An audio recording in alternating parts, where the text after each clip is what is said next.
बोलणार आहे, जो की एकदम शून्यातून त्याने त्याच्या आयुष्याला एक आई बाप गेल्यावर कळतं आयुष्य लय कठीण आहे. आई बाप असलं तर जीवन आहे, नाही तर काहीच नाही तर कोण कोणाला इसलत नाही. मी कसं हालत काढलं मला माहिती, निवड ना आलं खाऊन जगलेला माणूस. तर स्वागत आहे पब्लिक आपल्या आजच्या व्हिडिओमध्ये.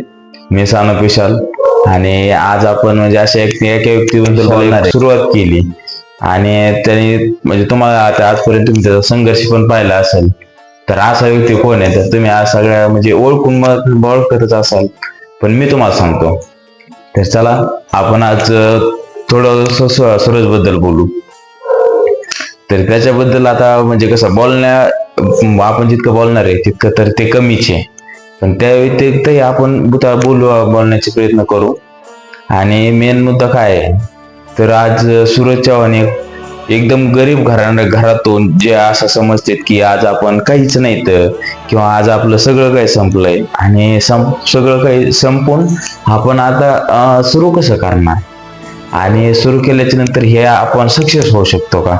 तर मला एक वाटतं की आपण आज सूरज चव्हाणकडे पाहू, हे तरी शिकलं पाहिजे कमीत कमी की सूरज चव्हाण एक अशी व्यक्ती आहे की त्याला कसल्याही प्रकारचा काहीही सपोर्ट नाही. हे म्हणजे हे सगळ्या गोष्टी तुम्हाला सगळ्याला माहिती आहेत, पण याच्या व्यतिरिक्त आपण जर बघायला गेलो तर असं म्हणजे आपण पाहतोय तर आज आपल्याला जे दिसलेलं आहे तर ते महत्वाचं काय आहे की सूरज चव्हाण हा याचा प्रवास तुम्ही त्याला टिकटॉकला जास्त बघितलेला असत, त्याचे वेडे चाळे म्हणा किंवा त्याला लोकांनी तो ट्रोल केलं, इतक्या घाण कमेंट्स.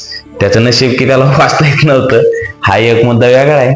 पण त्याच्या व्यतिरिक्त जाऊन त्यांनी म्हणजे असं खूप त्याच्या एक स्वतःला कॉन्फिडन्स बनवलं. आणि आपण आज एक असे भरपूर मुलं पाहतो, भरपूर मुली पाहतो की जे स्वतः एकदम असं म्हणजे काही निर्णय चुकले किंवा काही गोष्टी त्यांच्यासोबत चांगल्या नाही घडल्या तर असं म्हणजे त्यांना कॉन्फिडन्स लो होऊन जातो की बस स्वतः आयुष्यात काहीच राहिलं नाही. आणि आयुष्यात काहीच नाही म्हणजे असं ते एकदम निरागस होणार, काही निर्णय वेगळे घेणार, काहींनी असं म्हणजे आत्महत्या करण्याची, किंवा आज आपण पाहतोय तर असे खूप साऱ्या गोष्टी येतात जे की आज महाराष्ट्रात म्हणा पूर्ण भारतात म्हणा भरपूर अशा घडतात. पण ह्या सगळ्यावर एक मात करून त्याने एक आपण जगायचं किंवा आपल्याला कसं जगायचं हे त्यांनी एक आज उत्तम उदाहरण केलेलं आहे.